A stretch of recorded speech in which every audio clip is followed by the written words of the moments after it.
জয়পুরহাটের হাটখোলা সীমান্ত এলাকায় এক বৃদ্ধকে বিএসএফের পুশিন চেষ্টার সবশেষ খবর জানাতে সরাসরি যুক্ত হচ্ছেন সহকর্মী মোয়াজ্জেম হোসেন। মোয়াজ্জেম, লোকটির বর্তমান অবস্থান কোথায়? বিজিবি ও স্থানীয়রা এই নিয়ে কি বলছে? হ্যাঁ, ধন্যবাদ আপনাকে। আপনি প্রতিবেদনে যেমনটি বলছিলেন যে জয়পুরহাটে সীমান্ত তে বেশ কিছুদিন ধরেই কিন্তু উত্তেজনা দিয়েছে। বিশেষ করে পূর্ব আ পশ্চিমবঙ্গের নির্বাচনের পর থেকেই জয়পুরহাটের সীমান্ত সহ সারা বাংলাদেশের সীমান্ত উত্তপ্ত। ঠিক জয়পুরহাটেও কিন্তু বেশ কিছুদিন উত্তপ্ত ছিল, কিন্তু পুশি কিংবা হলো তার কাটা বিষয় নিয়ে কিন্তু তেমনটি ছিল না।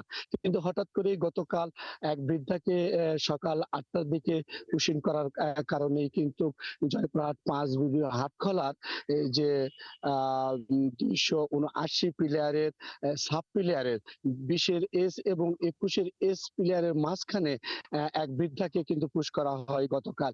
তখন থেকেই কিন্তু বিজিবি এবং স্থানীয়দের প্রতিরোধের কারণেই কিন্তু এখন পর্যন্ত সেখানে এই বৃদ্ধ অবস্থান করতেছে।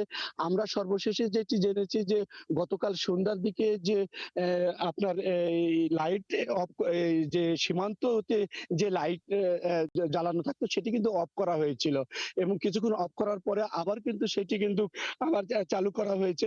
এরপর থেকে আজকে সকাল থেকে কিন্তু এই বৃদ্ধকে যেখানে যে পানি ডোবাতে যে ছিল সেখানে স্থানীয় এবং বিজেপিরা কিন্তু অবস্থান করতেছে, কিন্তু এই বৃদ্ধকে কিন্তু আমরা এখন পর্যন্ত নজরে পড়ে নাই।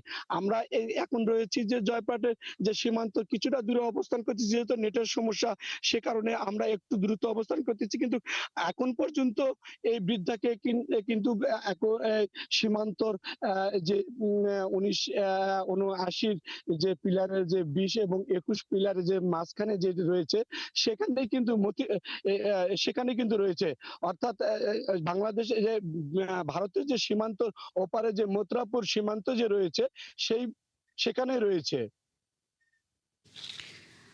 মোয়াজ্জেম হোসেন, আপনি আছেন, খবর রাখতে থাকুন। নিশ্চয়ই পরবর্তীতে আবারও আপনার সঙ্গে আমরা যুক্ত হব। দর্শক, জয়পুরহাটের হাটখোলা সীমান্ত এলাকায় এক বৃদ্ধকে বিএসএফের পুশিন চেষ্টার সবশেষ খবর জানাতে মোয়াজ্জেম হোসেন আমাদের সঙ্গে এতক্ষণ যুক্ত ছিলেন।